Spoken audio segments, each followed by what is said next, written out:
Michael Harrison was having a terrible Monday, even by his standards.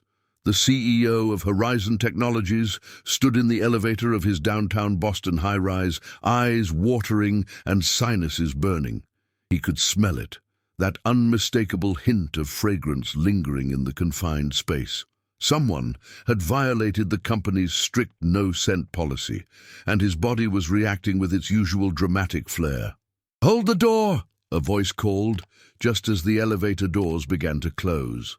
Michael instinctively pressed the open button before his brain could catch up with the potential consequences.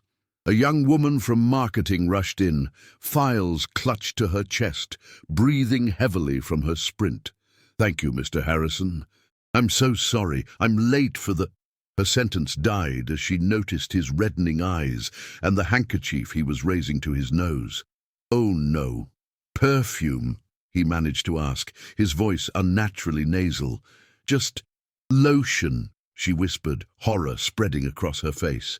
"It was unscented, I swear." Michael nodded weakly, not wanting to make her feel worse, but the damage was done. By the time the elevator reached the executive floor, his eyes were bloodshot, and his breathing had the slight wheeze that signaled the beginning of a full allergic response. His executive assistant, Diana, took one look at him as he stepped off the elevator and immediately pulled an antihistamine from her desk drawer. "Water?" she offered, handing him the pill. "Please," he croaked. Diana had been with him for 7 years and ran his office with military precision, particularly regarding his severe fragrance allergies. She was the enforcer of the company's scent-free policy, a necessity when your CEO could detect a spritz of cologne from 20 feet away. "The Carlson presentation is in 30 minutes, Diana reminded him while handing him a glass of water. "Should I reschedule?" Michael swallowed the pill and shook his head. "No time. This is the 3rd rescheduling already. I'll manage." "Maybe you should see a doctor about these episodes," Diana suggested. "Not for the first time. They seem to be getting worse." "For what? So they can tell me to avoid fragrances? I'm doing that already." He straightened his tie and blinked rapidly, trying to clear his vision. "Who's attending from Carlson's team?" "Their CEO, CFO, and 3 board members." Michael suppressed a groan. This was a major acquisition meeting, one that could expand Horizon's market share by 25% if successful. Showing up looking like he'd been crying for hours wasn't exactly the power move he'd planned. The antihistamine began to work its magic as Michael reviewed his presentation, but it also brought its usual side effect, a foggy mental state that made complex numbers harder to process. By the time the Carlson executives arrived, he was functioning at about 70% capacity, not ideal for negotiating a multi-million-dollar deal. "And that's why we believe this acquisition represents a unique opportunity for both companies," Michael concluded 90 minutes later, desperately trying to ignore the lingering floral scent emanating from Carlson's CFO, a woman in her 50s who clearly hadn't received the memo about his condition. "Very impressive numbers, Mr. Harrison," said George Carlson, the silver-haired CEO. "But I have concerns about your proposed integration timeline." Michael opened his mouth to respond when a strange sensation came over him. The room seemed to tilt slightly, and he gripped the edge of the conference table. "Mr. Harrison?" someone asked from far away. The last thing Michael saw before the room went dark was Diana rushing toward him, concern etched across her face. "Mr. Harrison, can you hear me?" Michael opened his eyes to find himself staring at an unfamiliar ceiling. The antiseptic smell and the firm mattress beneath him suggested he was in a hospital. A blood pressure cuff was wrapped around his arm, and an IV line ran into the back of his hand. "What happened?" he asked, his voice raspy. "You fainted during your meeting," Diana explained, appearing at his bedside. "Your blood pressure dropped dangerously low. The paramedics said it was likely an anaphylactic reaction." Michael closed his eyes again, mortification washing over him. "The Carlson deal is still on the table," Diana assured him. "George Carlson himself called to check on you, said his nephew has severe allergies too.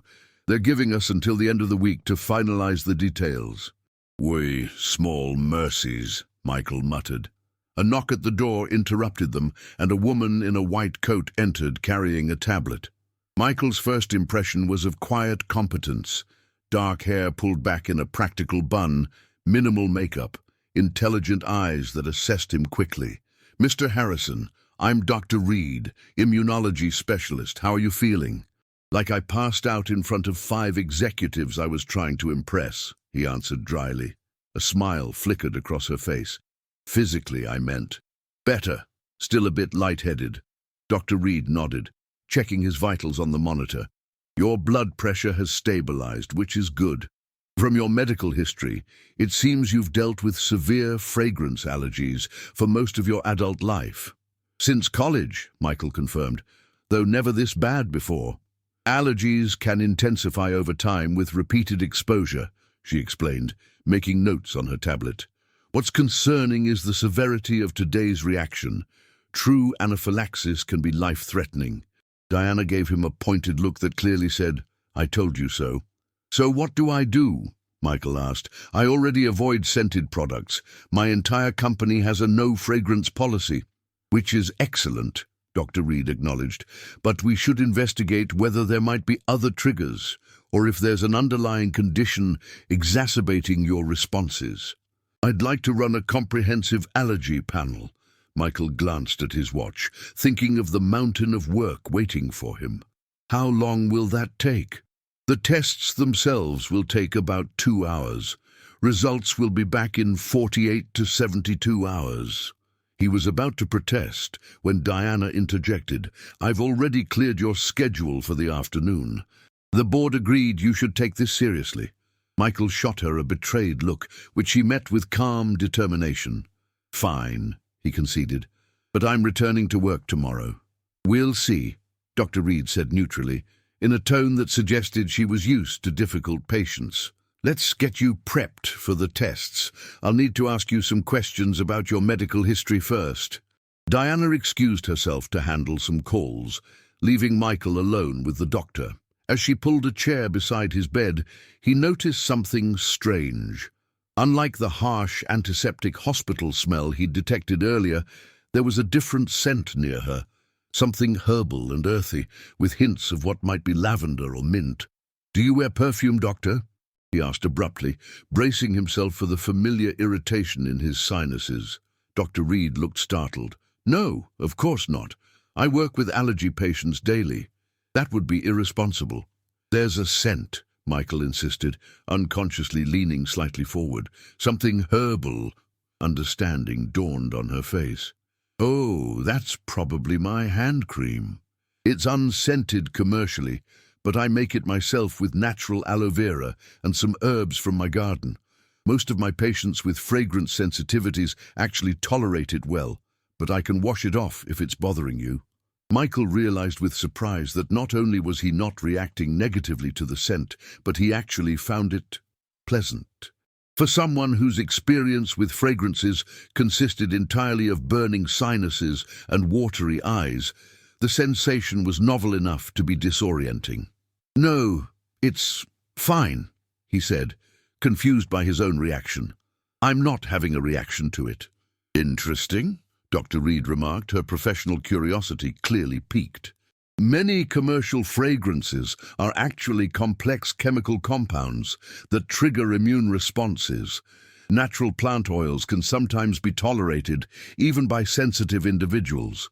That said, I'm still a bit surprised, given the severity of your reactions." She leaned closer to make a note on his chart, and the herbal scent intensified slightly. Michael found himself inhaling deeply, trying to identify the components of the unfamiliar aroma. Something about it was soothing, yet strangely compelling.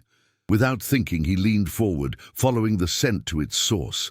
It seemed strongest near her neck, just below her ear, where a pulse point would naturally diffuse the oils from her skin. "Doctor," Reed froze, pen hovering over the chart, as she realized how close he had moved. "Mr. Harrison." The spell broke. Michael jerked backward, horrified by his own behavior. Had he just been sniffing his doctor like some sort of animal? Heat rushed to his face. "I'm so sorry," he stammered. "I don't know what—" That was completely inappropriate. "Doctor." Reed blinked rapidly, a flush spreading across her cheeks as she regained her professional composure. "It's understandable given your condition. Curiosity about a non-triggering scent." She cleared her throat. "But perhaps we should focus on your medical history now." For the next 30 minutes, Michael answered her questions with mortified precision, careful to maintain a proper distance. Dr. Reed was equally professional, though he noticed she occasionally touched her neck unconsciously, where he had nearly, sniffed her, kissed her. He wasn't entirely sure what would have happened if she hadn't spoken. By the time the nurse arrived to take him to the testing room, Michael had convinced himself that the strange behavior was just another symptom of his condition. Perhaps the antihistamines affecting his impulse control. "I'll see you after the testing is complete," Dr. Reed said, standing. "The nurses will take good care of you in the meantime." "Thank you, Doctor," Michael replied formally. "And again, I apologize for earlier." A small smile appeared at the corner of her mouth. "In 15 years of practice, that's the first time a patient has ever reacted that way to my hand cream. I suppose I should be flattered." Before he could respond, she was gone, leaving only a lingering trace of that inexplicable herbal scent that for the first time in his adult life made Michael want to move toward a fragrance rather than away from it. "So let me get this straight," Emma said, leaning across the table at their favorite coffee shop later that evening. "You sniffed your doctor's neck during an examination." Olivia Reed groaned and buried her face in her hands. "When you say it like that, it sounds even worse." "I'm sorry," Emma replied, not looking sorry at all as she stirred her latte. "But this is the most interesting thing that's happened to you since that patient proposed during a spinal tap." "He was delirious with fever," Olivia protested. "This guy was the CEO of Horizon Technologies. Completely lucid, just sniffing me." Emma's eyes widened. "Wait, Michael Harrison? The Michael Harrison? The guy who's been on the cover of every business magazine this year? You know him?" "Of him," Emma clarified. "Everyone in finance knows about him. 35, never married, built his company from nothing to $1 billion valuation in under a decade. And apparently has a thing for the way you smell." Olivia felt her cheeks warm. "It wasn't like that. He has severe fragrance allergies. The worst case I've seen in years.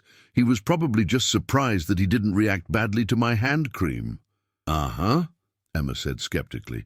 "And did he nearly kiss other scented objects in the room, or just your neck?" "He didn't nearly kiss my neck," Olivia insisted, though the memory of his face so close to her skin sent an involuntary shiver down her spine. "It was a medical curiosity." "A medical curiosity," Emma repeated, clearly amused. "Is that what the kids are calling it these days?"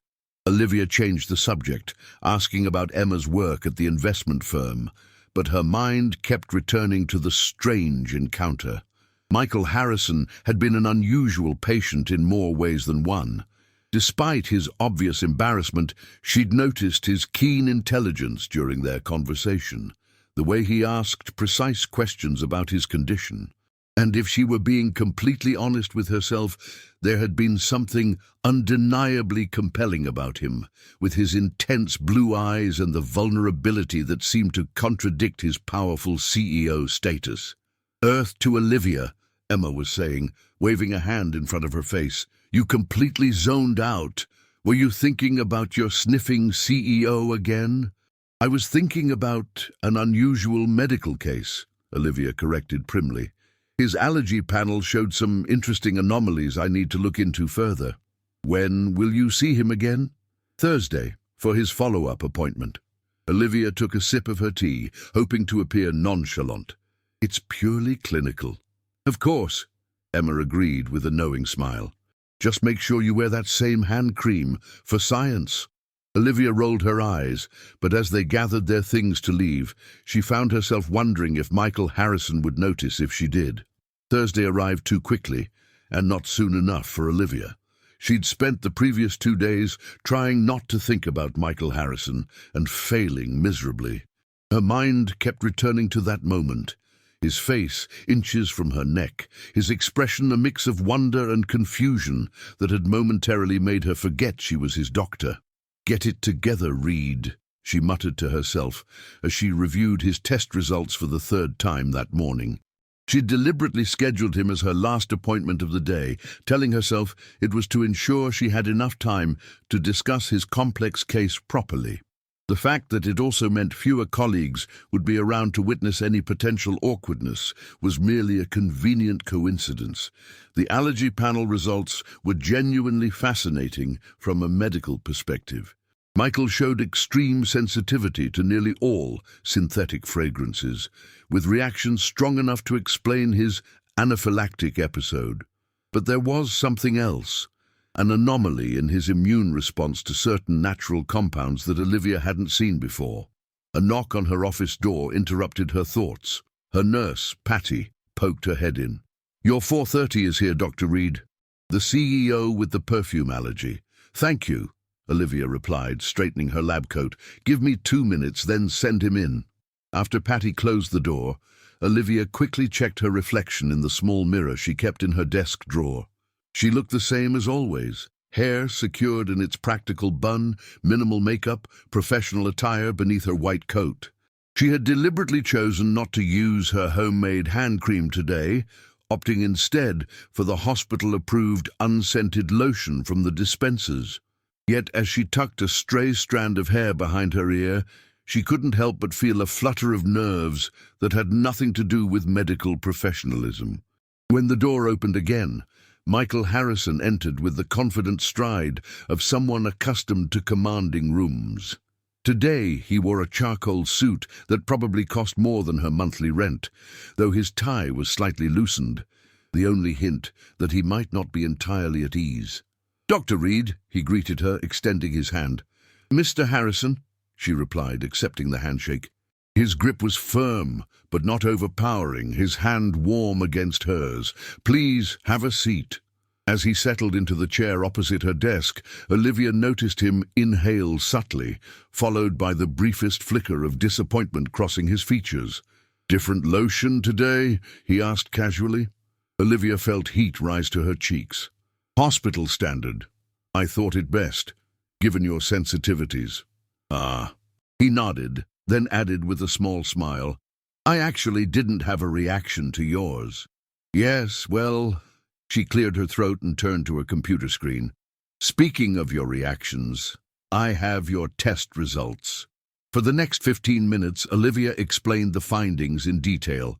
Michael listened attentively, asking intelligent questions that demonstrated he'd done his research on allergies since their last meeting. "So, essentially, I'm allergic to modern chemistry, not nature," he summarized. "That's an oversimplification, but not entirely inaccurate," Olivia conceded. "Your immune system shows extreme reactivity to synthetic compounds, commonly used in commercial fragrances, but a surprisingly high tolerance for many plant-derived essential oils. It's unusual to see such a clear delineation." "Is that why I didn't react to your hand cream on Monday?" Olivia nodded. "Likely so. I make it with pure aloe vera and lavender from my garden, plus a few other herbs. No synthetic preservatives or enhancers." "I'd like to try it," Michael said. "For science." Olivia raised an eyebrow at his choice of words, the same phrase Emma had used, but reached into her desk drawer where she kept a small jar for personal use. "We should do this properly," she said, slipping into her clinical role. "A controlled exposure test. I'll apply a small amount to your forearm, and we'll monitor for any reaction." Michael rolled up his sleeve, exposing his forearm. Olivia opened the jar, releasing the subtle herbal scent into the air between them. She watched his face carefully as she dabbed a small amount of cream onto a cotton swab. "Any initial respiratory response?" she asked. "None," he replied, his eyes fixed on her hands. She gently applied the cream to a quarter-sized patch on his arm, her fingers briefly brushing his skin. The touch was clinical, professional, yet Olivia found herself noticing the warmth of his skin, the light dusting of hair on his forearm, the steady pulse visible at his wrist. Now we wait, she said, setting a timer on her phone for 5 minutes.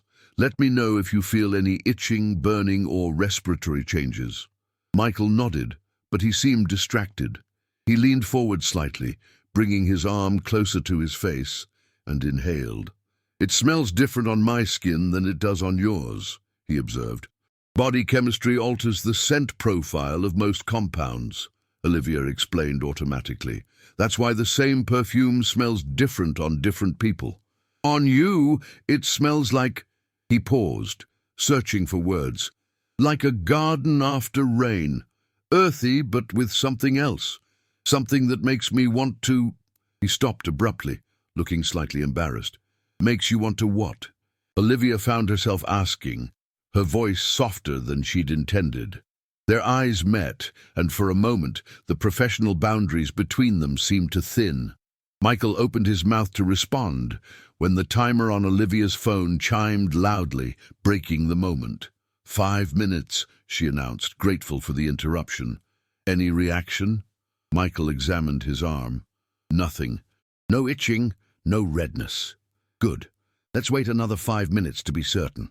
As they waited, Olivia guided the conversation back to safer territory, discussing management strategies for his condition. She recommended a comprehensive overhaul of his home and office environment and suggested several brands of natural products that might be safe for him to use. I'd also like to run a few more tests, she added. There's an immunotherapy approach that might help reduce your sensitivity over time. Whatever you recommend, Michael agreed easily. Though I have to say, finding something I don't react badly to is already a significant improvement. Do you sell that hand cream? Olivia smiled. No, it's just a hobby. My grandmother taught me. She was from a small town in Vermont and believed in natural remedies for everything. You should commercialize it, Michael said, his businessman instincts apparently kicking in. There's a huge market for genuinely hypoallergenic products. I'm a doctor, not an entrepreneur, Olivia reminded him. Besides, it's just hand cream. Michael looked like he wanted to debate the point, but checked the time instead. I believe our 10 minutes are up, Doctor. Olivia examined his arm again. Still no reaction. This is promising. I'd like to try a few other natural compounds at your next appointment to see which ones you tolerate. We might be able to develop a personalized regimen for you. When would that be? Early next week would be best. Monday? Michael nodded, rolling down his sleeve. Monday works, though if you don't mind, I'd prefer not to meet here at the hospital. The antiseptic smells trigger mild reactions, and I'd rather avoid them during testing. Olivia hesitated. Meeting a patient outside the hospital wasn't standard practice, though not unheard of for special cases. I occasionally do home consultations for severely immunocompromised patients, she said slowly. I suppose we could arrange something similar for your case. I could bring the necessary testing supplies to your office. That would be perfect, Michael said, looking relieved. Diana can coordinate with you for the details. As if summoned by her name, there was a knock at the door, and Diana's voice called, Mr. Harrison, the car is waiting whenever you're ready. Coming, he responded, then turned back to Olivia. Thank you, Dr. Reed. This has been enlightening. Just doing my job, she replied, extending her hand for another handshake. This time, when their hands met, his lingered a fraction longer than necessary. See you Monday, Doctor. After he left, Olivia sat at her desk, staring at the jar of hand cream. From a professional standpoint, Michael Harrison's case was genuinely interesting. His unique allergy profile could even be worth writing up for a medical journal. From a personal standpoint, her phone buzzed with a text from Emma. How was Mr. Sniff Your Neck? Any more close encounters of the allergic kind? Olivia groaned and typed back, Purely professional, but I'm going to his office on Monday for follow-up testing. Emma's response was immediate. What? House call for the hot CEO? This I need to hear about. Drinks tonight? Can't. Writing up patient notes, Olivia replied, which was true but also convenient. She needed time to process the appointment and the strange mix of professional interest and personal attraction she was feeling. Michael Harrison was her patient, and maintaining appropriate boundaries was essential, even if she couldn't stop wondering what he had been about to say before the timer interrupted them. "You're going to wear a hole in the carpet," Diana observed dryly, as Michael paced the length of his office for what seemed like the 100th time. "The Carlson contract negotiations start in 20 minutes, and we're still missing the updated valuation reports from finance," he replied, checking his watch again. "We can't go in without those numbers." "Which is why I've called accounting 3 times in the last hour," Diana assured him. "They promised to deliver them any minute now." Michael nodded, though his restless pacing continued. In truth, the missing reports were only partly responsible for his agitation. The upcoming meeting with George Carlson and his team was critical, especially after his embarrassing collapse during their previous encounter, but his mind kept wandering to his appointment with Dr. Reed the previous day. "The doctor's office confirmed for Monday, by the way," Diana mentioned casually. 2 o'clock. I've cleared your schedule for the afternoon." Michael stopped pacing. "The entire afternoon? The test shouldn't take more than an hour." Diana gave him a knowing look. "With the way delays go, it seemed prudent. Besides, you haven't taken a half-day off in months." Before he could argue, his phone chimed with an email alert. "Finally," he muttered, seeing the sender was the head of finance. "The valuation reports." As he scrolled through the attached documents, Diana placed a cup of herbal tea on his desk, the only beverage besides water that he could reliably consume without worrying about hidden additives or fragrances. "Interesting development with your allergy situation," she remarked. "That hand cream not triggering a reaction." Michael looked up from his phone. "It's promising. Dr. Reed thinks there might be other natural substances I could tolerate as well." "Dr. Reed," Diana repeated thoughtfully. "You know, in 7 years, I've never seen you willingly schedule multiple doctor's appointments. Usually, it's like pulling teeth just to get you to your annual physical." "This is different," Michael said, returning his attention to the reports. "This could significantly improve my quality of life." "Of course," Diana agreed, a hint of amusement in her voice. "It has nothing to do with the doctor herself." Michael shot her a warning look. "She's a medical professional helping me with a serious condition." "A medical professional you nearly kissed during your first meeting," Diana reminded him. "That was—" Michael began, then stopped, unsure how to explain it even to himself. "A momentary lapse in judgment caused by medication and surprise at not having a negative reaction to a scent for once." "If you say so," Diana replied, unconvinced. "But speaking as someone who's witnessed every one of your allergy attacks over the past 7 years, I've never seen you move toward a scent before. Always away." Michael had no good response to that observation because it was entirely accurate.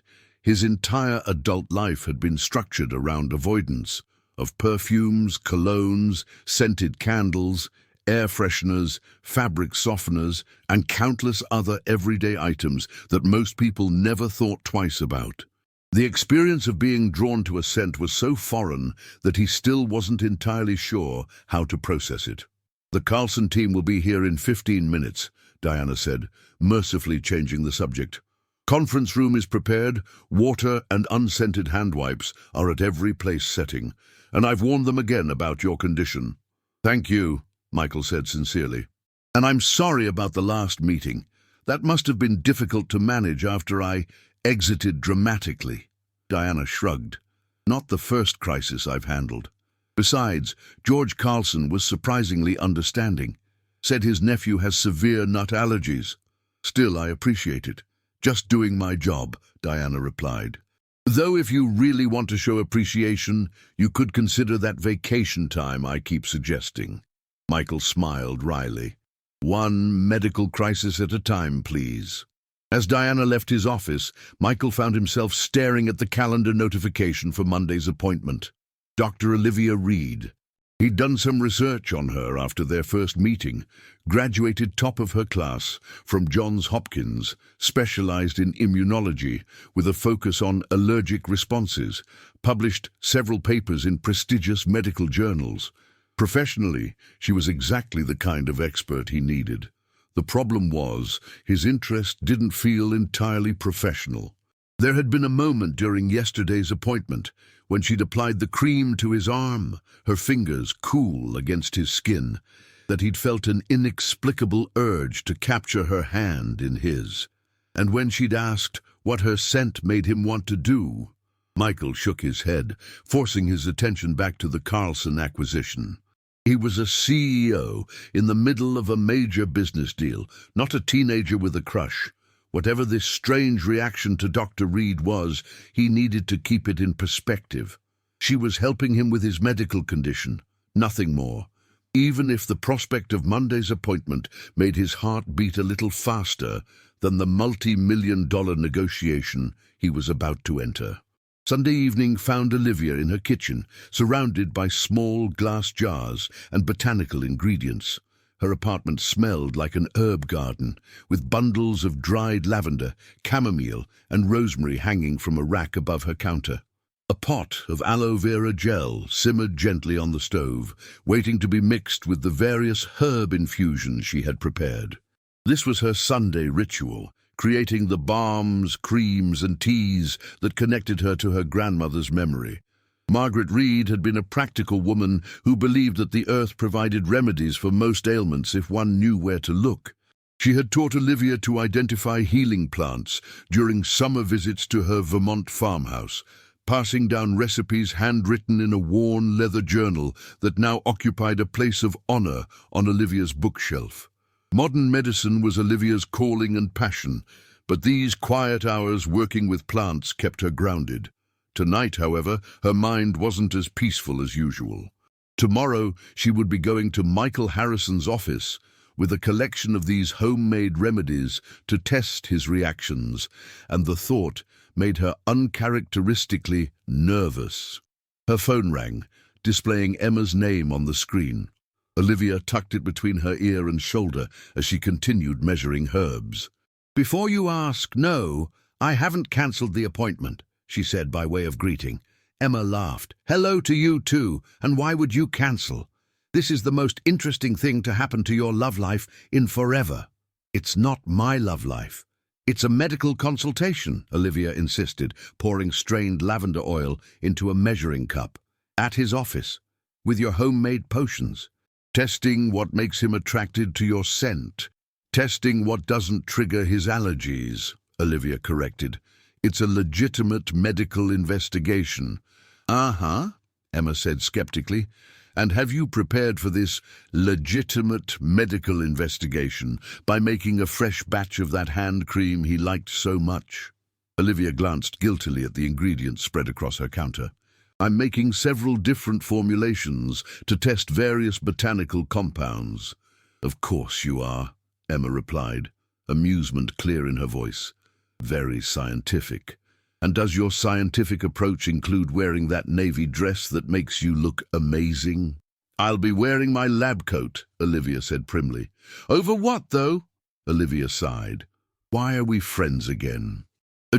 Because I make your life more interesting," Emma replied promptly, "and because I'm the only one who calls you out when you're hiding behind your doctor persona."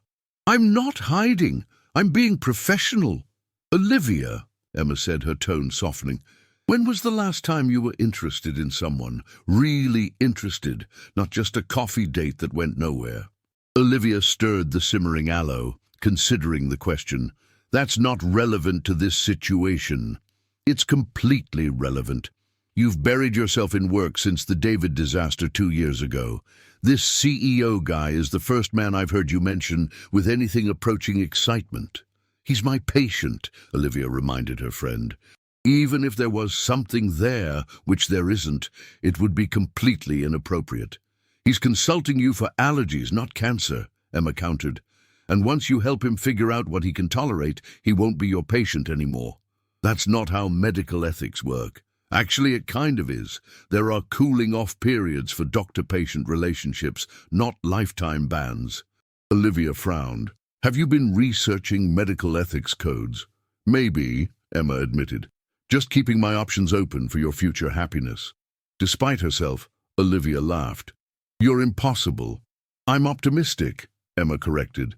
And I think you could use a little optimism in your life. So wear something nice under that lab coat tomorrow, just in case.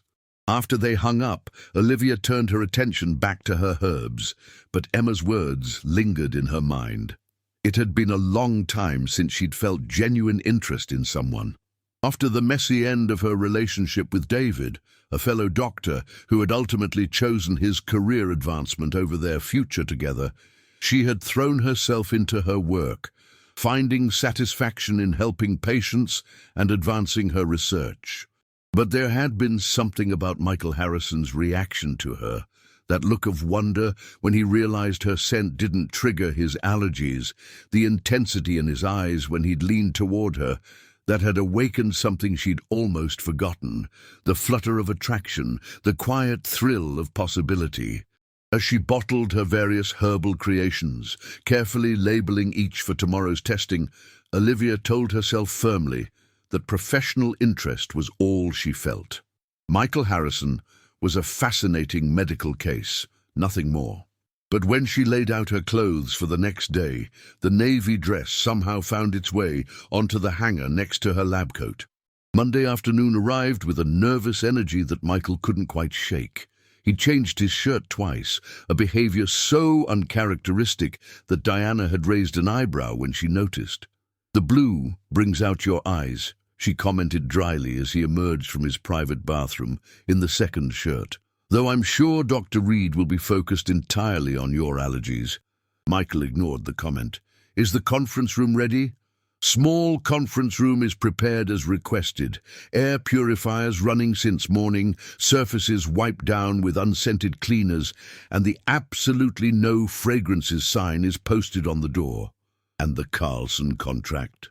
"Finalized this morning. George Carlson was impressed with your recovery and determination." Diana checked her watch.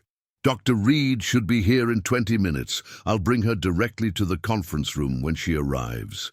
Left alone in his office, Michael found himself unable to focus on the acquisition reports he should be reviewing.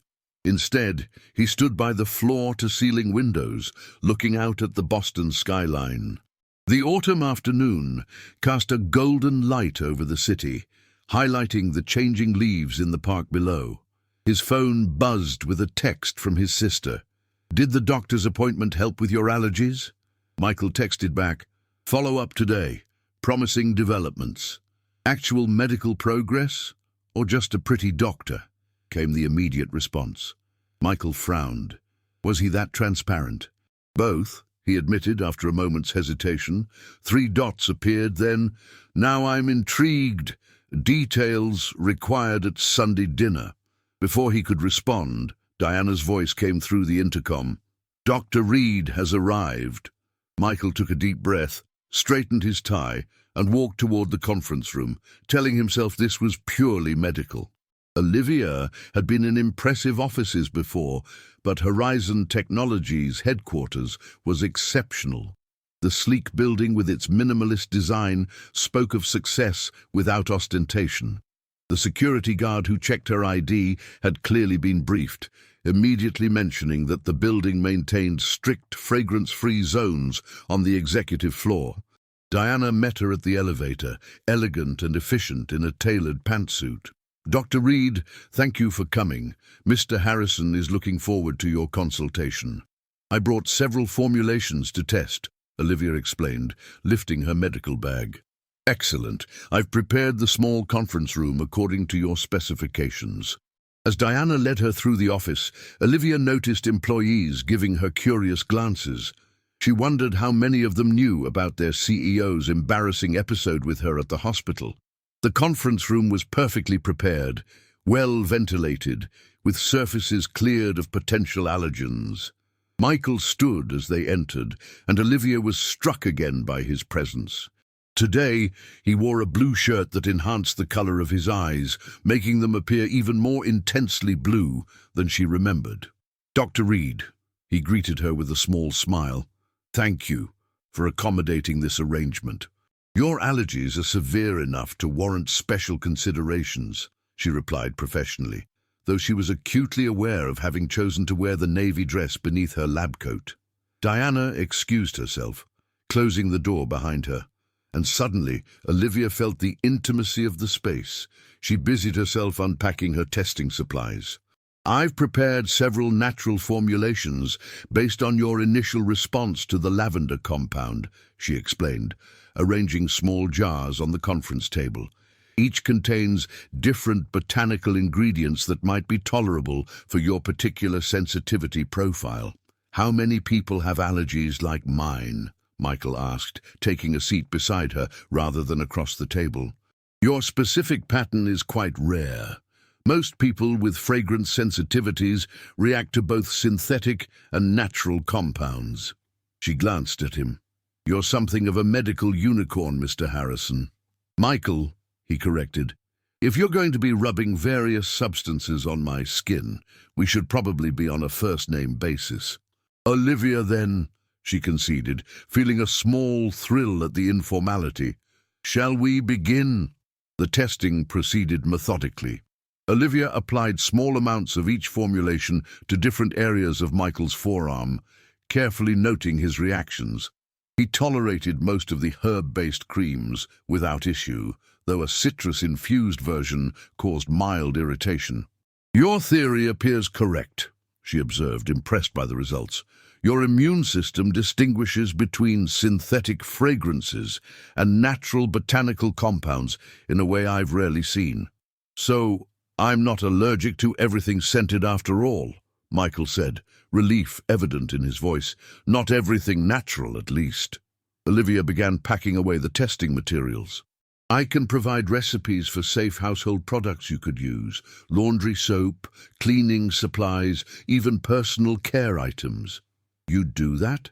"It's part of treatment," she assured him, "helping patients improve their quality of life." Michael studied her face. "Is that hand cream you made part of your regular practice with other patients?" Olivia hesitated. "No," she admitted. "That's more of a personal hobby, my grandmother's recipes." "So I'm special," he said with a smile that made her pulse quicken.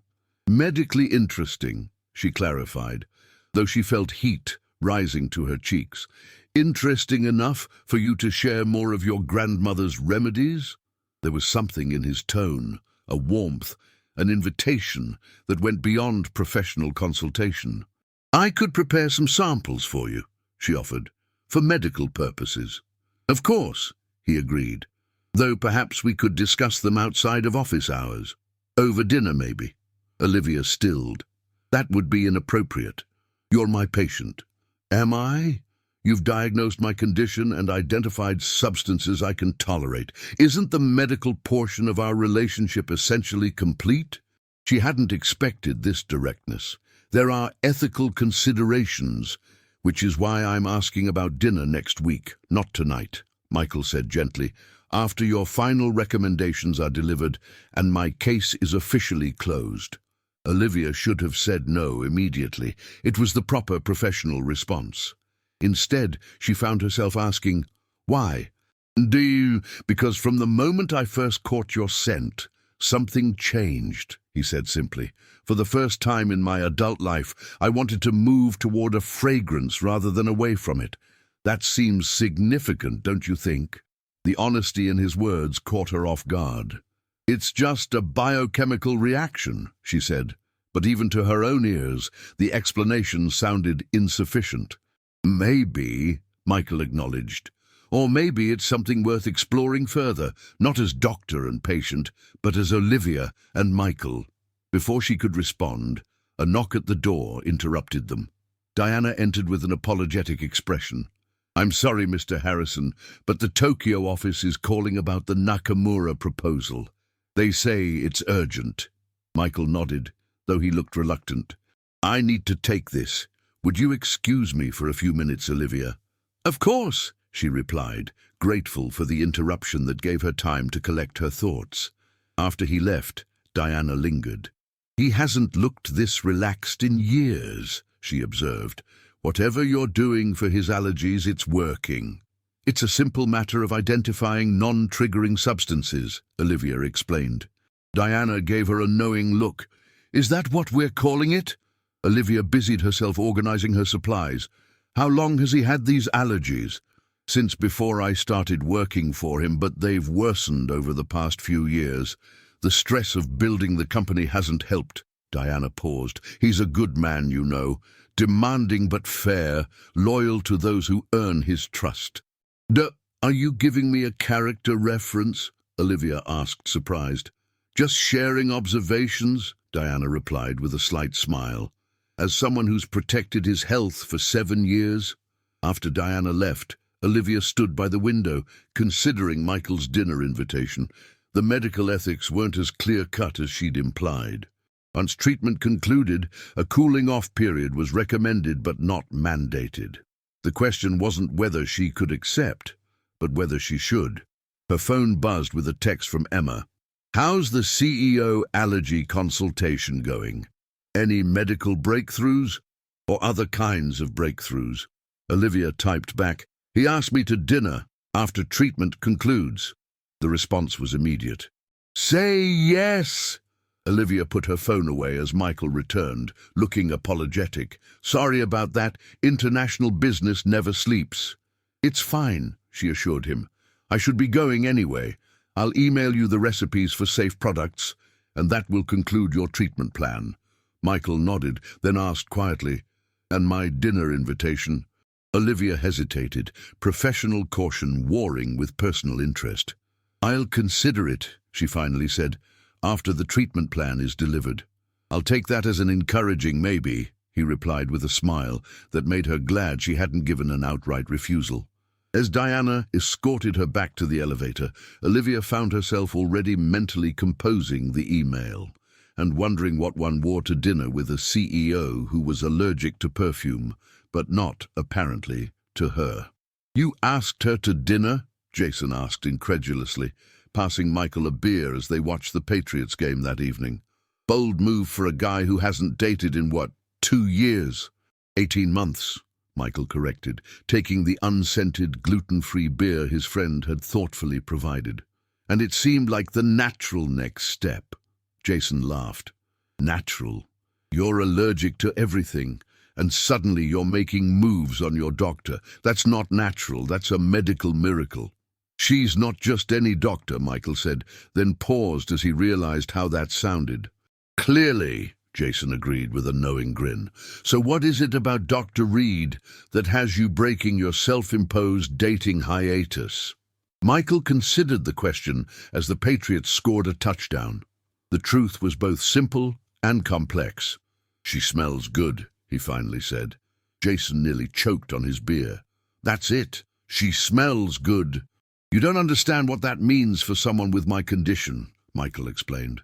"Imagine spending your entire adult life having every scented thing cause you pain and discomfort. Then suddenly, there's this exception. This one person whose scent not only doesn't hurt you but actually attracts you."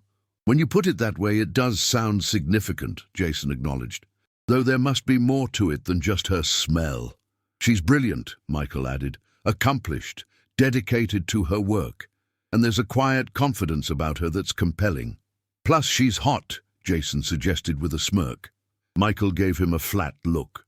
"She's beautiful, yes, but that's not the point." "So did she say yes to dinner?" "She said she'd consider it after concluding my treatment," Michael replied, "which is more than I expected, honestly."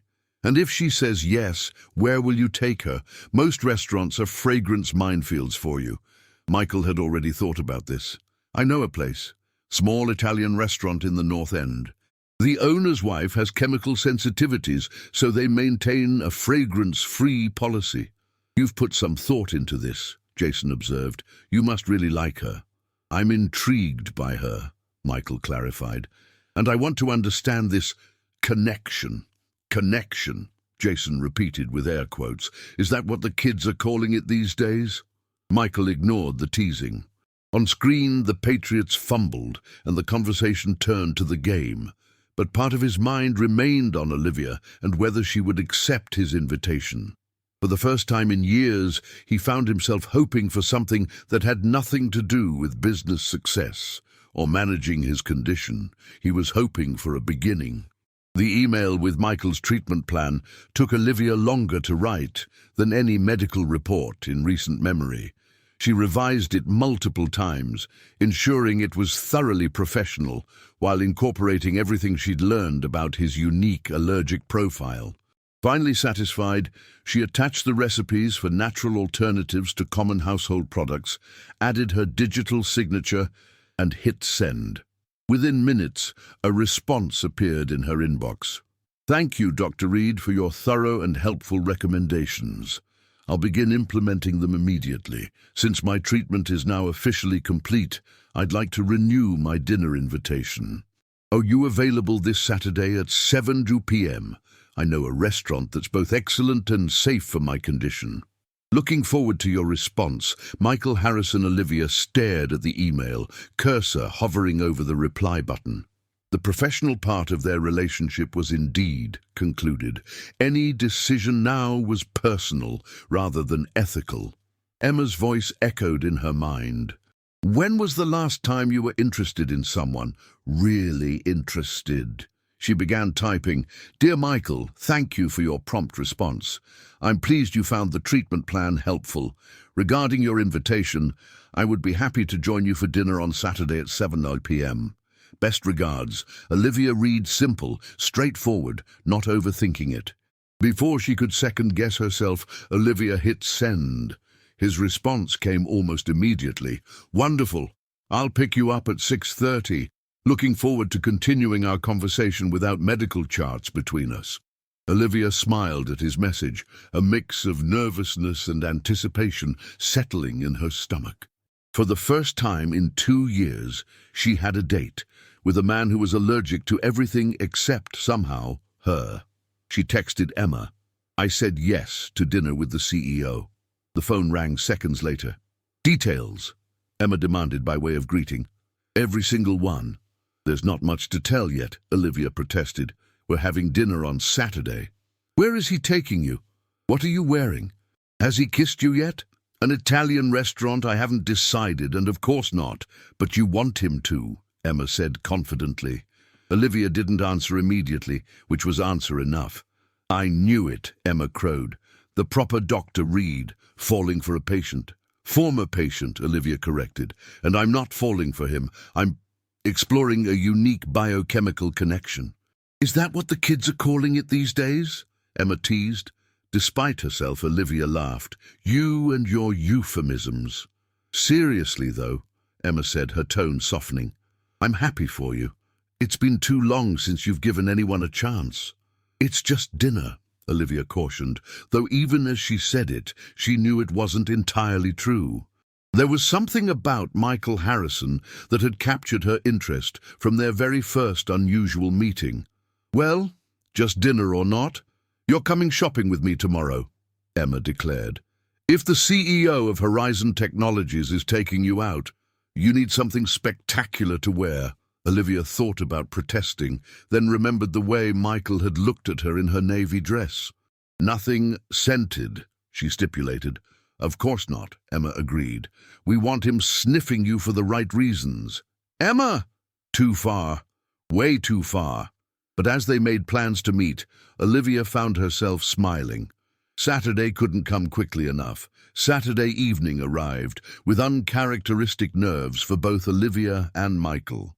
Olivia stood in her bedroom, surrounded by discarded outfit options, while Emma lounged on the bed providing commentary. "The green brings out your eyes, but the black is classic first date material," Emma observed. "This isn't just any first date," Olivia replied, holding both dresses up. "He's allergic to practically everything. I need to be careful about fabrics, detergents, which is why we bought that special unscented detergent and washed both options twice," Emma reminded her. "Either one is fine. The question is, which makes you feel more confident?" Olivia chose the green, a simple wrap dress that complemented her olive skin and dark hair. She'd washed it with the unscented detergent Michael had recommended in his follow-up email, skipped perfume entirely, and used only her homemade lotion, the original formula that had first caught his attention. At precisely 6:30, her doorbell rang. Emma peeked through the window blinds. Expensive car, right on time, and he's holding something. Points for punctuality and traditional date protocol. Please don't embarrass me, Olivia begged as she checked her appearance one final time. I'll be gone before you come downstairs, Emma promised, but I want details tomorrow. Olivia took a deep breath and descended the stairs of her duplex apartment. When she opened the door, Michael stood on her porch, looking surprisingly casual in dark jeans and a navy blazer, a departure from his business suits, but equally appealing. You look beautiful, he said, his eyes traveling appreciatively over her dress. And completely safe for my respiratory system, Olivia laughed, the highest compliment for a date with Michael Harrison. He smiled and handed her what he'd been holding, a small potted plant with delicate purple flowers. Since traditional flowers are processed with chemicals and preservatives, I thought this might be better. It's organic lavender for your garden. The thoughtfulness of the gift touched her. It's perfect. Thank you. After placing the plant inside, Olivia joined Michael in his car, a luxury sedan with custom interiors. Hypoallergenic leather, he explained when she commented on it. One of many accommodations I've made over the years. The restaurant was exactly as Michael had described, a small, intimate Italian place in the North End. The owner, Marco, greeted them personally. Mr. Harrison, so good to see you again. Your table is ready, away from the bar as requested. Once seated in a quiet corner, Olivia asked, You come here often? It's one of the few restaurants I can enjoy safely, Michael explained. Marco's wife has chemical sensitivities similar to mine. They understand the precautions needed. As they studied the menus, Olivia noticed how relaxed Michael seemed compared to their hospital and office meetings. Without the pressure of his CEO responsibilities or the clinical nature of their previous interactions, a different side of him emerged, more approachable, with a dry wit that surprised her. So tell me something not in your professional bio, Michael requested after they'd ordered. Like what? Something unexpected, a hobby, a secret talent, an embarrassing story. Olivia considered. I compete in trivia nights every Thursday with a team of doctors. We're undefeated in the medical categories, but terrible at pop culture. I wouldn't have guessed that, he admitted. You seem so serious in your professional life. Work Olivia and off-duty Olivia are different people, she replied with a small smile. Your turn. Something not in the Forbes profile. I build intricate ship models, Michael said. Started as a teenager when my allergies first developed, and I was stuck inside a lot. There's something calming about creating those tiny, detailed worlds. The conversation flowed naturally through dinner, touching on their childhoods, career paths, and personal philosophies. Michael described growing up with gradually worsening allergies, how they'd shaped his educational choices and eventually his business practices. Horizon's scent-free policy isn't just for me, he explained. It's made our workplace accessible to many people with sensitivities. Sometimes personal challenges create unexpected opportunities. Olivia found herself drawn to his perspective, the way he'd transformed a medical condition into a strength rather than simply enduring it. What about you? He asked as they shared a dessert. What made you focus on immunology? My brother had severe asthma as a child, she explained. I watched how the right doctor could transform his quality of life. I wanted to do that for others. Michael nodded, understanding in his eyes. And the herbal remedies? How does that fit with modern medicine? My grandmother believed in both, Olivia said, warming to the topic. She'd say nature offers the ingredients, but science teaches us how to use them properly. I've found value in both approaches. Your grandmother sounds wise. She was, Olivia agreed softly. She'd like you, I think. She appreciated people who adapted rather than complained. Something shifted between them in that moment, a deeper connection forming beyond the initial attraction. After dinner, they walked along the waterfront, the lights of the harbour twinkling against the dark water. The evening had turned cool, and when Olivia shivered slightly, Michael offered his jacket. It's clean, he assured her. No fragrances. She slipped it on, immediately enveloped in warmth and a subtle scent that was uniquely him. Not cologne or artificial fragrance, but something natural and appealing. "You smell good," she observed, "not like someone avoiding all scented products." Michael looked pleased. "I've been using some of your recipes, the cedar and sage soap specifically." "It suits you," she said, suddenly aware of how close they were standing. Michael's gaze dropped to her lips, then returned to her eyes. "Olivia," he said softly, "I'd very much like to kiss you, if that would be acceptable." The formal phrasing made her smile. "Very acceptable," she replied. He leaned down, one hand gently cupping her cheek, and pressed his lips to hers. The kiss was tentative at first, then deepened as Olivia responded, her hands sliding up to his shoulders. When they finally broke apart, Michael looked slightly dazed. "No reaction," he murmured. "Is that unusual?" she asked. "Very. Most women wear lip products with artificial flavors or fragrances. Even unscented ones usually have masking chemicals." "Benefit of dating a doctor who understands your condition," Olivia said lightly. "I used only shea butter." Michael smiled. "Just one of many benefits I'm discovering." As they walked back to his car, their hands found each other, fingers intertwining naturally. This was uncharted territory for both of them. Olivia breaking her personal rule about dating former patients, Michael allowing someone past the careful barriers his condition had necessitated. "When can I see you again?" Michael asked as he drove her home. "I'm free Tuesday evening," Olivia offered, surprising herself with her eagerness. "Tuesday, then. I'll cook for you at my place," he suggested. Complete control over all ingredients and no risk of restaurant cross-contamination. At her door, they kissed again, longer this time. Olivia had nearly forgotten the simple pleasure of being drawn to someone, of feeling that delicious anticipation. "Good night, Dr. Reed," Michael said with a smile as they finally parted. "Good night, Mr. Harrison," she replied in the same formal tone, making them both laugh. Inside, Olivia leaned against her closed door, still wrapped in Michael's jacket, a smile spreading across her face. Her phone buzzed immediately with a text from Emma. "Well?" "It was perfect," she typed back. "Seeing him again Tuesday." For once, Emma's response was simple. "I knew it." Tuesday evening exceeded even Saturday's success. Michael's penthouse apartment featured stunning views of Boston and an immaculate kitchen where he prepared a surprisingly sophisticated meal. "When did a CEO learn to cook like this?" Olivia asked, impressed by the perfectly seared scallops. "When most restaurants became hazardous to my health," Michael replied. "Necessity breeds skill." Over dinner, they discussed everything from books to politics to family dynamics. Olivia described her close relationship with her parents and brother. Michael talked about his sister and her children, who he clearly adored.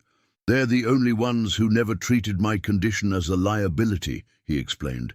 "My sister just adapted, made her whole house safe for me without making it a big deal." After dinner, they moved to the living room with glasses of organic wine. The conversation gradually shifted to more personal territory. "Why are you single?" Michael asked directly. "You're brilliant, beautiful, successful.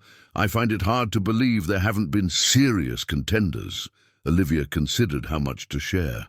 "There was someone," she admitted. "Another doctor. We were together for 2 years talking about marriage. Then he got offered a prestigious position in London, and he took it without you," Michael guessed. She nodded. "He chose career advancement over our relationship, said we could try long distance, but it was clear what his priority was." "His loss," Michael said simply. "What about you?" Olivia asked. "Diana mentioned there hasn't been anyone serious in years. Dating with severe allergies is challenging," he explained. "Most women wear perfume, makeup, scented hair products. Just being close to them makes me ill. After a few disastrous attempts, I focused on building my company instead. Until now," Olivia noted. "Until you," he agreed, reaching for her hand. "The only woman who doesn't make me sick." "That might be the most backhanded compliment I've ever received," she said with a laugh. You know what I mean, Michael said, his expression growing serious. Finding someone I'm compatible with physically is rare enough. Finding someone I'm also intellectually and emotionally drawn to seems like a minor miracle. The intensity of his gaze made Olivia's heart race. She leaned forward, closing the distance between them, and their lips met in a kiss that quickly deepened into something more urgent. Michael's hands tangled in her hair as she pressed closer. When they finally broke apart, both breathless, Michael rested his forehead against hers. I should warn you, he murmured. I'm already halfway to falling for you, Olivia Reed.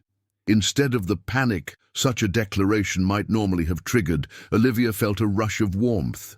Falling for me, or for my non-allergenic qualities, she teased gently. Everything about you, he assured her, tucking a strand of hair behind her ear. Though I admit, being able to breathe around you is a significant bonus. Later that night, as Michael drove her home, they made plans for the weekend. A day trip to a coastal town north of Boston, where Michael knew of a fragrance-free bed and breakfast with an excellent restaurant. At her door, their goodnight kiss held the promise of deepening intimacy, though neither rushed to define what was happening between them. When Olivia finally went inside, she found herself humming as she prepared for bed. A small, unconscious expression of happiness she hadn't experienced in years. The following weeks fell into a rhythm. They saw each other 2 or 3 times a week. Dinner at Michael's apartment or restaurants he'd vetted, walks along the Charles River, a jazz concert at a venue that prohibited perfumes. To Olivia's surprise, dating a man with severe allergies proved less complicated than she'd expected. Michael had spent years creating safe environments and identifying acceptable products. His condition had made him meticulous rather than demanding, grateful for accommodation rather than entitled to it. What did prove challenging was managing their busy schedules. Michael was finalizing the Carlson acquisition, requiring late nights and early morning calls with international offices. Olivia had her research and patient responsibilities at the hospital, including a new study on immunotherapy approaches for fragrance sensitivities inspired partly by Michael's case. You've turned me into a research subject again, he teased when she mentioned the study one evening as they cooked together in his kitchen.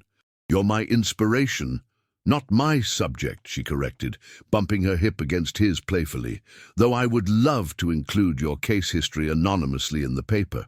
Only if you credit your grandmother's remedies, he countered. They've changed my life. It wasn't an exaggeration. Using Olivia's natural formulations, Michael had expanded his previously restricted life. He could now use soaps, lotions, and household products that didn't trigger reactions. His episodes at work had decreased significantly, and his overall quality of life had improved. But the most significant change was more personal. For the first time in his adult life, Michael was in a relationship that wasn't compromised by his medical condition. With Olivia, he didn't have to worry about allergic reactions ruining intimate moments or having to ask her to change her entire beauty routine. For Olivia, the relationship offered its own revelations. Michael's success and wealth meant little to her, but his resilience, intelligence, and unexpected tenderness had steadily dismantled the protective walls she'd built after David's departure. She found herself thinking about Michael during quiet moments at work, looking forward to his texts, missing him when their schedules kept them apart. By the 4th week of dating, they had settled into a comfortable intimacy. Though they hadn't yet spent the night together, their physical relationship had progressed naturally, each encounter confirming their unusual compatibility. It's remarkable, Olivia observed one evening as they lay on Michael's couch, her head on his chest. I've never seen an allergy profile like yours, where synthetic compounds are triggers, but natural ones aren't. Lucky for me, Michael murmured, stroking her hair. Otherwise, this might be a very different relationship. How so? Well, for one thing, I wouldn't be able to do this, he said, bending to kiss her. Or this. His lips trailed down her neck, making her shiver. I see your point, she conceded, tilting her head to give him better access. Very fortunate biological compatibility. Michael lifted his head, his expression suddenly serious. It's more than biology, Olivia. You know that, right? She met his gaze steadily. I do know that. Good, he said, the intensity in his eyes making her breath catch. Because I'm falling in love with you, allergies or no allergies. The words hung between them, honest and unretracted. Instead of responding immediately, Olivia pulled him down for another kiss, pouring into it all the emotions she wasn't quite ready to verbalize. Michael seemed to understand, kissing her back with equal fervor, his hands cradling her face as if she were something precious. Later, as he drove her home, Olivia finally found her words. I'm falling for you, too, she admitted quietly. It terrifies me how quickly this is happening. Michael took her hand, kissing her knuckles gently. We can move at whatever pace feels right. There's no rush. But as they said goodnight, both knew they had crossed an important threshold. What had begun as a strange medical anomaly had evolved into something neither had expected, but both now cherished. A connection that transcended the unusual circumstances of their meeting. When Olivia finally fell asleep that night, her dreams were filled with the scent of cedar and sage and the feeling of coming home. 6 weeks into their relationship, everything changed. Olivia woke at dawn to her phone ringing. The hospital. An emergency with one of her immunocompromised patients required her immediate attention. She left Michael sleeping in her bed, scribbling a quick note explaining her absence. The crisis consumed her day. By evening, exhausted but satisfied with her patient's stabilized condition, she checked her phone to find several messages from Michael. Morning, beautiful. Miss you already. Hope your emergency is resolving. Dinner tonight. The final message was different in tone. Need to cancel dinner. Unexpected situation at work. Call when you can. Concerned, Olivia called immediately. What's happened? She asked when he answered. Michael's voice sounded strained. The Carlson acquisition is in trouble. Their board is considering another offer. I thought the contract was finalized. Not entirely. There were contingencies. I'm flying to Chicago tomorrow morning to meet with George personally. For how long? 3 days, possibly more if negotiations drag on, Michael said. I'm sorry about dinner. Don't apologize. We both have demanding careers. Olivia hesitated. Want company tonight while you prepare? I'd love that, but I'm buried in financial projections. Diana has the team working through the night preparing counteroffers. Olivia ignored the small pang of disappointment. I understand. Call me when you land in Chicago. Of course, he promised. I'll miss you. Miss you, too. That night, alone in her apartment, Olivia realized how quickly Michael had become integrated into her life. Her bed seemed empty without him, the evening quiet lacking his presence. Michael's Chicago trip stretched from 3 days to a week as the Carlson negotiations grew more complex. They spoke daily, but the calls were brief. Michael sounded increasingly stressed as the deal teetered on the brink of collapse. George's board is pushing for the other offer, he explained during a late-night call. It's slightly higher financially, though strategically inferior. Can you match it? Olivia asked. We're trying, but it's stretching our financial models to the breaking point. Michael sighed heavily. This acquisition is critical for Horizon's growth strategy. The board is pressuring me to make it happen at any cost. Olivia wished she could offer more than distant support. I believe in you. You'll find a solution.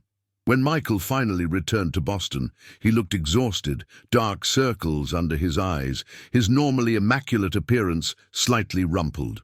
You need rest, Olivia observed when she met him at his apartment that evening. What I need is you, he replied, pulling her into a tight embrace. I've missed you.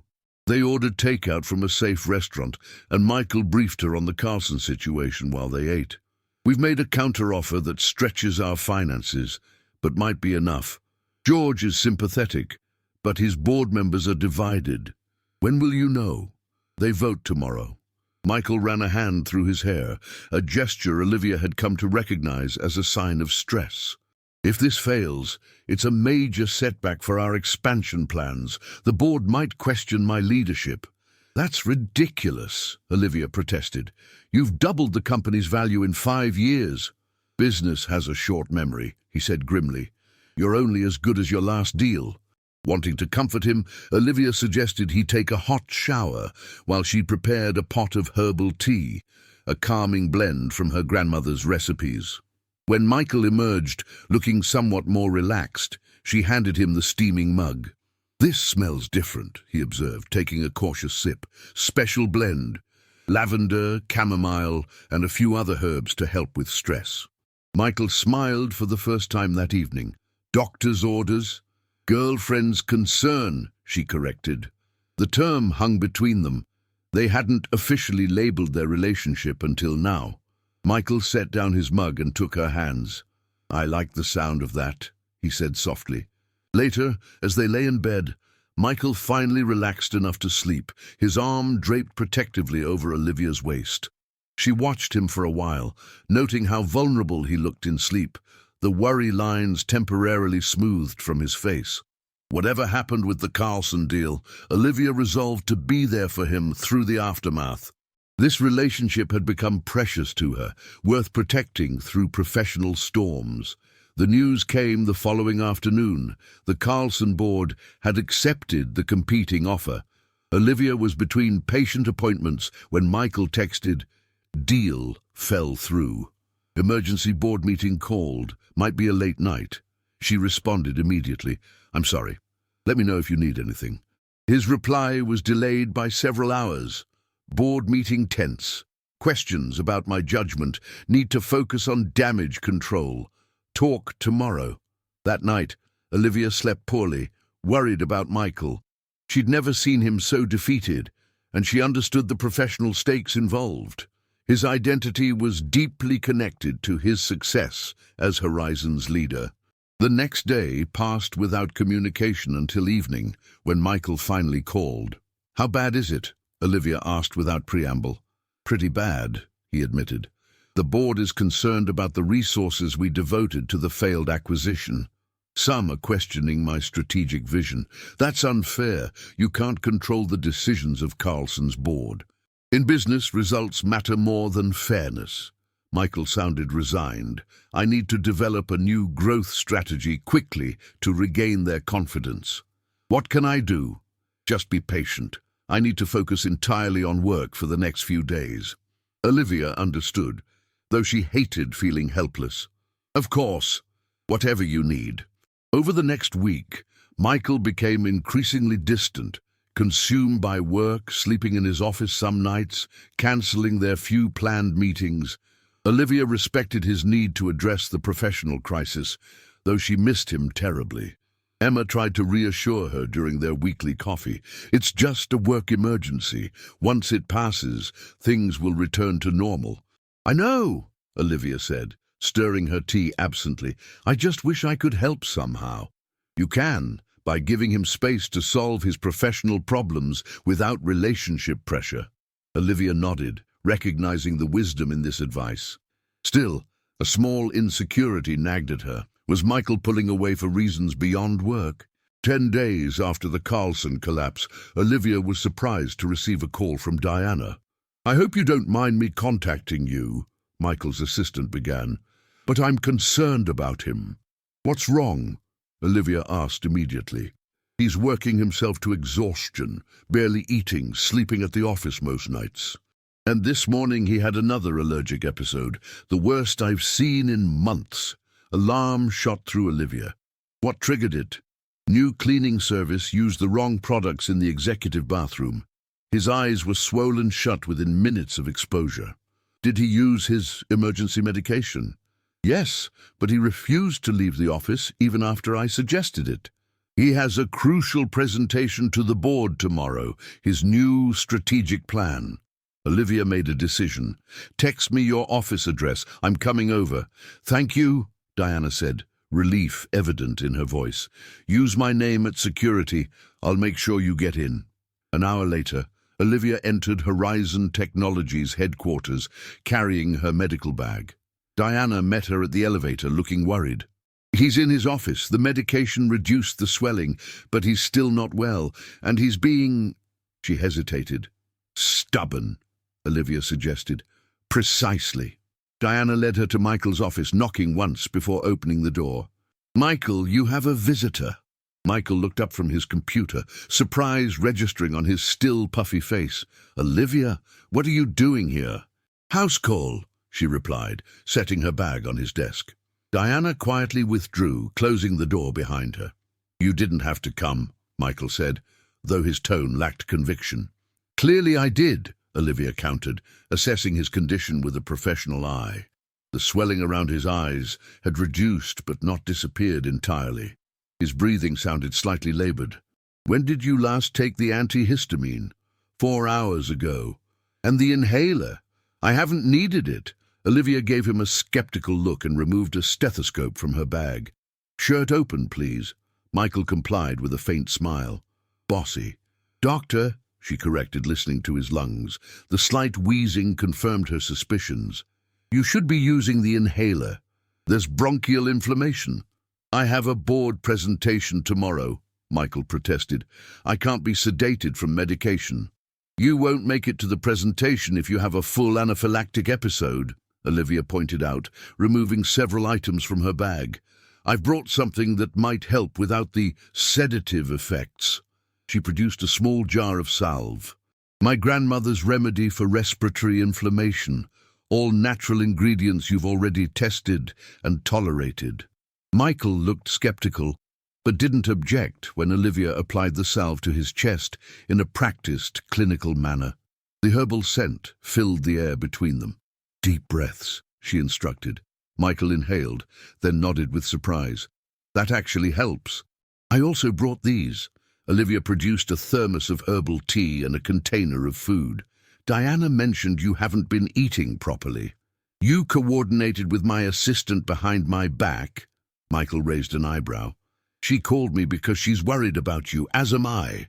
Michael's expression softened. "I'm sorry I've been distant. This situation—" "I understand," Olivia assured him.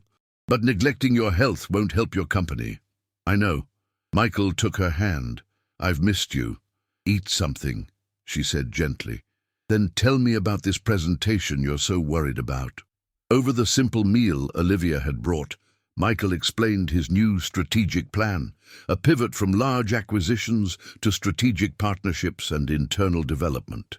"It's less dramatic than the Carlson acquisition would have been, but potentially more sustainable long-term," he explained, looking more animated than when she'd arrived. "It sounds smart," Olivia observed. "Building on your strengths rather than stretching for something that might not fit." "That's exactly it." Michael looked at her with appreciation.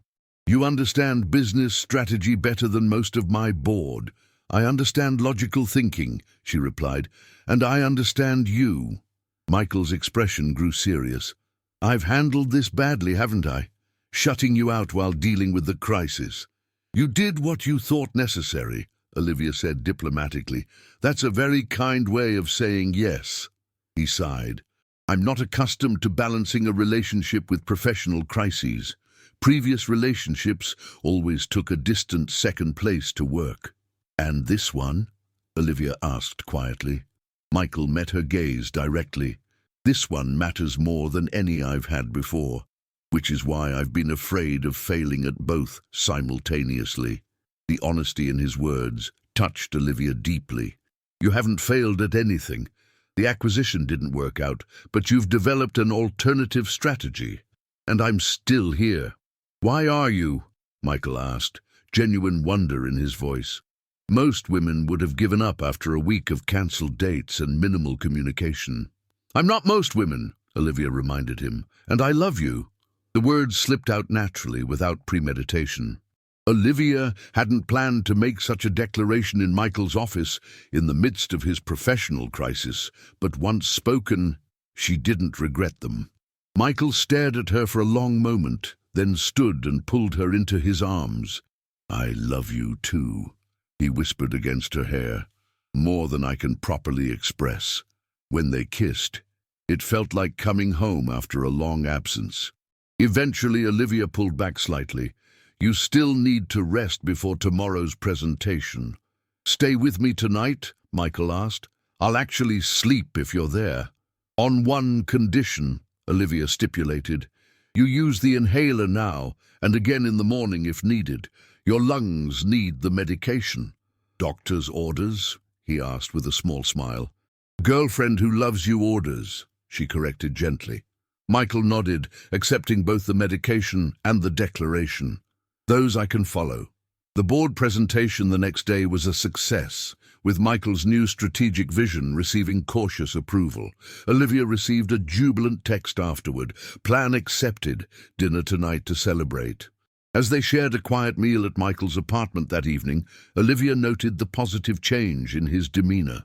The confident, capable CEO had returned, though perhaps with a new awareness of his limitations. I've been thinking, Michael said as they relaxed after dinner. The past 2 weeks taught me something important. What's that? That success means nothing without someone to share it with. He took her hand. When the acquisition failed, all I could think about was the professional implications. I shut everything else out, including you. You were in crisis mode, Olivia said. It's understandable. Perhaps, but not optimal. Michael looked thoughtful. My entire adult life has been defined by 2 things: building Horizon and managing my allergies. Both required isolation in different ways. The company demanded all my time and focus. The allergies restricted who I could be close to physically. Olivia nodded, understanding where he was going. And then I came along and complicated everything. In the best possible way, Michael agreed. You showed me there's more to life than board approvals and quarterly projections. You quite literally changed how I experience the world, made it safer, more accessible. Your allergies aren't gone, Olivia reminded him gently. Today proved that. No, but they're manageable now thanks to you. Michael's expression grew serious. I don't want to lose sight again of what truly matters. Not work, not even health, but connection. Love. He reached into his pocket and produced a small wooden box, handcrafted, with intricate detailing. This might seem sudden, he said, opening the box to reveal a ring with a simple emerald surrounded by small diamonds. But when you know, and I know that I love you, Olivia Reed. I know that you've changed my life in ways I never thought possible. Olivia stared at the ring, her heart racing. Michael, I'm not asking you to marry me tomorrow, he clarified quickly. Just a promise that we'll keep building this relationship. That when you're ready, whether that's months from now or longer, you'll consider becoming my wife. Tears pricked at Olivia's eyes. The ring is beautiful. It was my grandmother's, Michael explained. No commercial metals or treatments that might cause reactions. Just like you, it's naturally perfect for me. Olivia laughed through her tears at the characteristic consideration. Even in this moment, he was thinking of his allergies and of her comfort. Yes, she said simply. I promise, when we're ready, I'll marry you. As Michael slipped the ring onto her finger, Olivia marveled at the unlikely path that had brought them here, from doctor and patient to lovers, and now to a shared future. What had begun with an unusual medical anomaly had blossomed into something neither could have predicted, but both now cherished beyond measure. I love you, Michael murmured, as he pulled her close. Your intelligence, your compassion, your natural beauty, everything about you. Even my scent, Olivia teased gently. Especially your scent, he confirmed, nuzzling her neck in a gesture reminiscent of their first meeting. It was the first sign that you were different from everyone else, that you were exactly what I needed without realizing I was looking. Doom. As they sealed their promise with a kiss, Olivia thought about the strange alchemy of attraction, how something as simple as a homemade hand cream had created the possibility for a profound connection. Science might explain the biochemical compatibility that allowed Michael to tolerate her natural scent, but it couldn't fully account for the love that had grown between them. Some things, as her grandmother might have said, were beyond scientific explanation, natural mysteries to be accepted gratefully rather than analyzed completely. And as Michael held her close, his breath steady and untroubled against her skin, Olivia was profoundly grateful for this particular mystery. 1 year later, the rooftop garden of Horizon Technologies headquarters had been transformed for the evening. Twinkling lights illuminated the space, and tables adorned with unscented candles and simple greenery created an elegant atmosphere. The 40 guests mingled comfortably, everyone carefully adhering to the strict, fragrance-free policy noted on the invitations. Michael stood by the edge of the roof, taking in the Boston skyline as twilight faded into night. His new strategic plan had succeeded beyond expectations, with Horizon's value increasing 20% over the past year. The board's confidence had been fully restored, though Michael found he measured success differently now. "Nervous?" Jason asked, joining him with 2 glasses of champagne. "Not at all," Michael replied, accepting one of the glasses. "For once in my life, I'm completely certain." Across the roof, Olivia was deep in conversation with Diana, both women laughing at something Emma had said. The emerald engagement ring caught the light as Olivia gestured, now accompanied by a simple platinum wedding band. It had been a busy year. Olivia's research on natural alternatives for fragrance allergies had gained significant attention in medical journals. She'd expanded her practice to include more patients with conditions similar to Michael's, while continuing her hospital research. Michael had taken a surprising new direction with Horizon, launching a subsidiary focused on truly hypoallergenic products based on Olivia's formulations. Reed Naturals had quickly gained a devoted following among those with chemical sensitivities. "Ladies and gentlemen," Diana called, tapping a glass to gain everyone's attention, "if you would please take your seats, dinner is about to be served." Michael made his way to the head table, where Olivia waited, radiant in a simple white dress. As he sat beside her, he caught the familiar herbal scent that had first drawn him to her, lavender and herbs from the garden they now shared at their new home. "Happy?" he asked softly, taking her hand. "Completely," she confirmed. "Though my father's toast might change that. He's been practicing all week." Michael laughed. "I'm looking forward to it."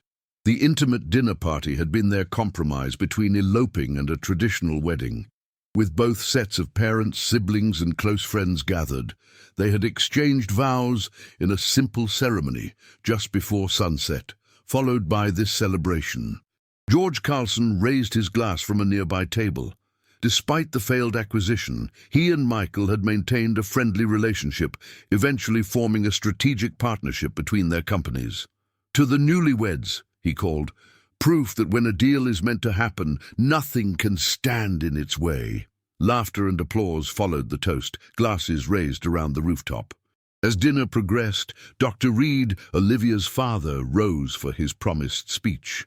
"As a physician myself," he began with a warm smile, "I've always believed in evidence-based approaches. So when Olivia told me she was dating a patient, I naturally had concerns."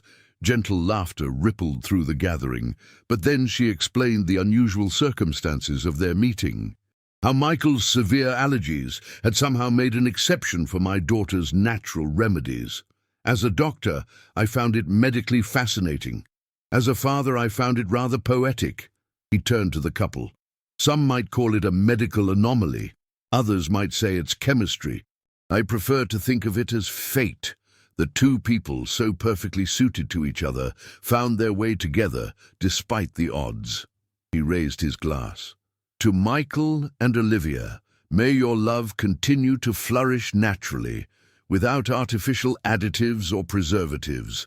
The guests laughed and applauded as Michael and Olivia clinked their glasses together. "To natural chemistry," Olivia murmured. "To the scent that changed everything," Michael replied, leaning in for a kiss. Later, as they danced under the stars, Michael held Olivia close, breathing deeply of the scent that had first captivated him in a hospital examination room. "Any regrets about the small wedding?" he asked. "None," Olivia assured him, though Emma was disappointed about the absence of bridesmaids' dresses. She seemed to recover quickly when Jason asked her to dance, Michael observed, nodding toward where the two were laughing together across the roof. "Matchmaking wasn't part of our wedding plan," Olivia said with amusement.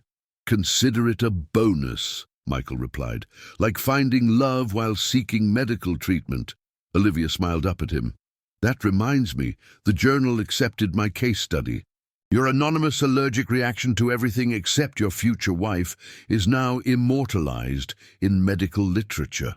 Famous for my medical anomaly," Michael mused, "though I prefer to think of it as excellent taste." "In hand creams or in women?" Olivia teased. "Both, obviously." As the music shifted to a slower tempo, Michael drew her closer. "I have something for you," he said quietly. "A wedding gift." "You already gave me the house with the garden," Olivia reminded him. "This is different." Michael reached into his pocket and produced a small envelope. "Open it later." Curious, Olivia slipped it into her dress pocket. "Now I'm intrigued." "It's the deed to a small property in Vermont," Michael explained, "near where your grandmother lived. There's a cottage with enough land for an extensive herb garden. I thought we could use it for weekends, holidays, maybe someday for teaching our children about natural remedies." Emotion welled in Olivia's eyes. "You want children?" "With you, absolutely." Michael's voice was certain. "Preferably with your medical aptitude and my business sense, and hopefully without my allergies." "We'd need to run genetic tests," Olivia said automatically, the doctor in her surfacing briefly. Michael laughed. "Always my practical physician. Yes, we'll run all the appropriate tests when the time comes. But first, perhaps a proper honeymoon at the Vermont cottage? I've already stocked it with all your approved products." "It sounds perfect," Olivia agreed, resting her head against his shoulder as they continued to dance. Around them, their friends and family celebrated, the night air clear and fresh, free of the synthetic fragrances that had once limited Michael's world. In their place was the natural scent of flowers from the rooftop garden, the subtle aroma of the dinner just enjoyed, and most importantly, the distinctive herbal essence of the woman in his arms. From an allergic reaction in a hospital room to this moment of perfect contentment, Michael marveled at the unlikely path that had brought them together. What had begun as a medical consultation had transformed into the most important relationship of his life. As the music played and the stars shone overhead, Michael whispered into Olivia's ear, "Thank you for healing more than just my allergies. Thank you for showing me that sometimes the most unexpected connections are the most powerful," she replied softly. In the background, Emma caught the bride's eye and gave an approving thumbs up, mouthing, "I told you so." Olivia laughed and turned her attention back to her husband. "What's funny?" Michael asked. "Just thinking about that first day in the hospital. If you hadn't sniffed my neck, who knows where we'd be now?" "Best medical examination of my life," Michael declared, spinning her gently under the stars, "and the only allergic reaction I'm grateful to have experienced." "To medical anomalies," Olivia proposed, her eyes shining with happiness. "And their perfect resolutions," Michael finished, sealing their toast with a kiss as their new life together officially began. The end.